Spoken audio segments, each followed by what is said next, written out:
Nope, I'm not pulling your leg. This is bomber gameplay. And this is a Tachanka turret in War Thunder. G'day ladies and gents, and welcome back to Look how dumb this thing is. Oh my god, the TV... I can't do this.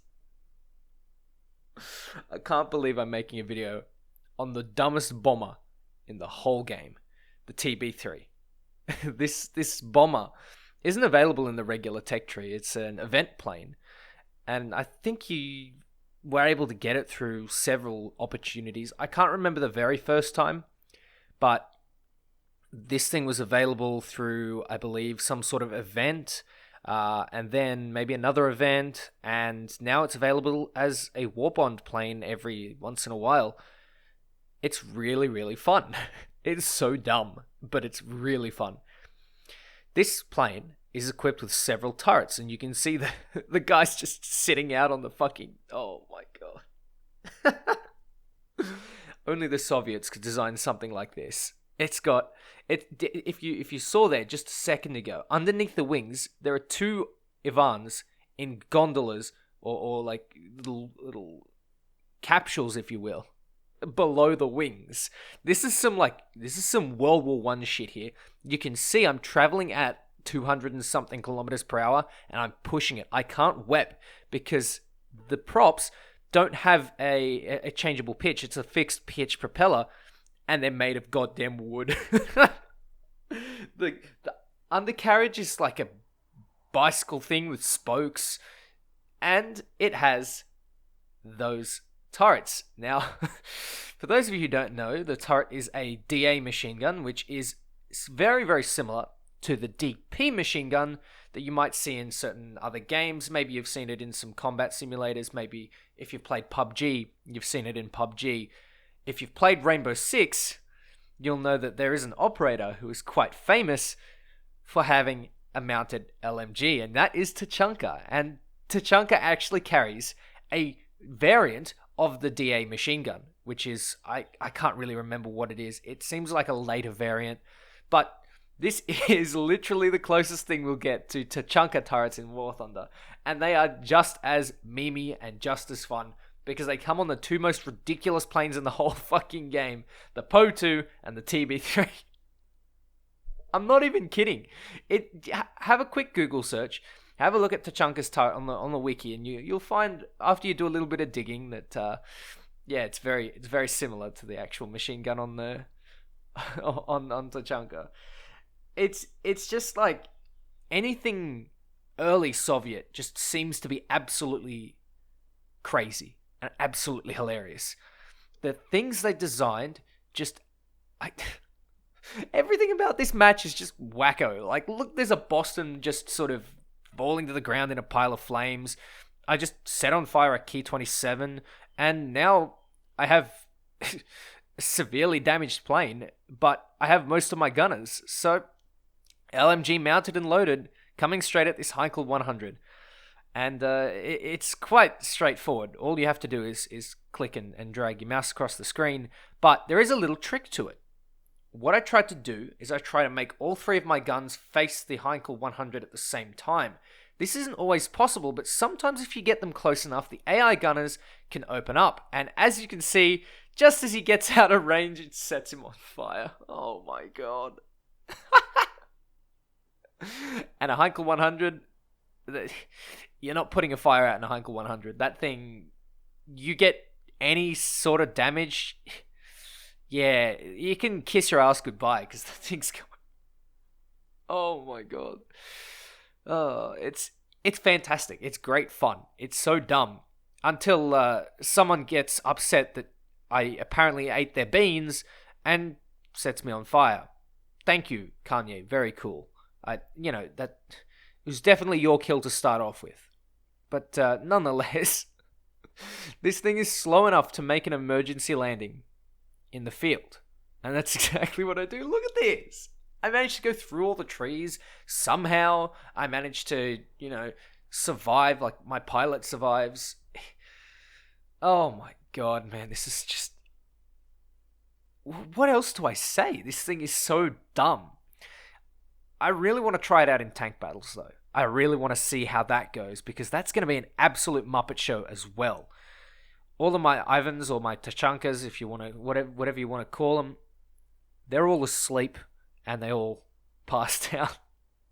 I have no gunners to shoot down this Heinkel, and he thinks he's funny and tries to drop a couple of bombs, as you'll see in a couple of seconds. There it goes. There's one, there's two, there's three, and there's strong Soviet bias.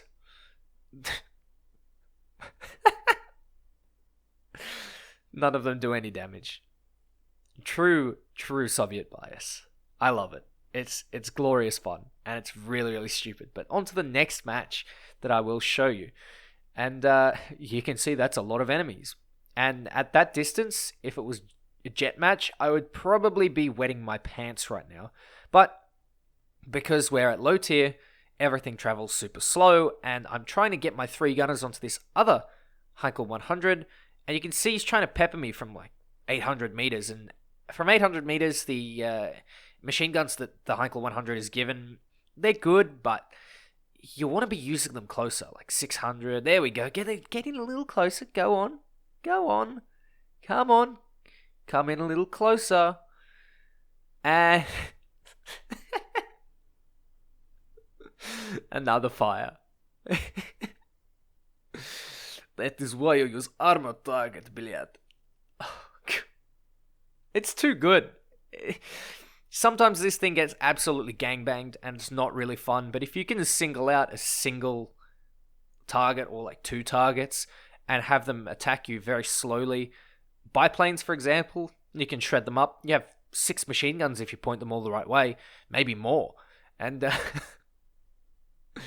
the amount of derpiness you get from this plane is absolutely insane. So if you are looking for something for your war bonds, prepare, 3,000 war bonds for a bit of TB3 action. Maybe it'll come in to the war bond shop in about October, maybe September. I can't quite remember when it was last, but the KV-1B, all these things are absolutely hilarious. It's so much fun being able to just muck around at low tier with a bomber that's 1 rare, 2 premium. I mean, it doesn't really matter because it's low tier. I could really make more in jets in a shorter amount of time. But having this thing derp around at 180 kilometers per hour and with Tachanka turrets on the back in doubles. So you've got 6 machine guns just sitting on the top, and then you've got 2 in the little gondolas below. You have plenty of firepower. And if you want to use it, it's a whole heap of fun. And you can see that I'm starting to be, in this match, the last one left on my team. You can see a little twist there, and a 3 or 4 man squad was shot down by AA. Very good. Thank you, Gaijin. Very cool. And you can see that it's just me and the PBY who will eventually crash. And it'll leave me against a BF-109E who will eventually crash, and a Heinkel 111. Spoilers, we get into a bomber duel, and that's where the fun really begins. This thing is an absolute crack up. I have no words to just express how dumb this thing is. It's like open cockpit. It's made of bloody what looks like corrugated iron. It's got, like bomb racks instead of a bomb bay. Like, oh man. The Soviets designed some weird things, but to be honest, I think this one is quite impressive because it used to tow gliders up. It used to be their utility plane as well, which I think is kind of cool. It used to, as far as I'm aware, they had a project where they literally strapped a light tank, I think it was a T-60 or a T-70, to biplane wings. So they built like an airframe for it, and they used to tow it around with a TB3. And then they'd let it go, the pilot would fly it down, and then he would jump into the tank, or something like that. And it's all facilitated by the TB3, the boy with the Tachanka turrets. And speaking of Tachanka turrets, I'm going to put these bad boys to use on a Heinkel 111. just look at this. Now, for those of you who don't know much about the Heinkel 111, it has a few gun turrets. It has a lot of 7.92s, something like that. I believe they're MG17s or some sort of aircraft machine gun. And there's one in the nose, there's one in the underbelly, there's one above, and there are two in the waists. So what I need to do is I need to get below him, and that's exactly what he's given me. So I'm just going to keep firing because I'm pretty sure that I'll be able to escape, which is pretty stupid from me, but I managed to set his engine on fire. LMG mounted and loaded, and I get a nice kill. Well, a fire. The fire seems to burn quite well on the Heinkel 111, and because he's probably full of bombs, and he doesn't really look like he's in a good shape there, he goes down. And yes, I did carry a game with a TB3. Don't ask me how. Don't ask me how. This thing is absolutely nuts. It's so stupid. It's so dumb. It's like 180 kilometers an hour and 6 guns on the top, 4 engines. It's pretty durable for its battle rating. It's got a decent bomb load and it's rare. It's super fun and it's super dorky. I love it, but I don't think I would take it out every single day because it's just a little bit too much meme for me, and I'd rather something like an F100 because that's very comfortable for me, rather than a dumbass TB3. Like, look at this thing. It's crazy. Anyway, ladies and gents, thank you very much for watching. Take care, and I'll catch you next time. Russian bias is real.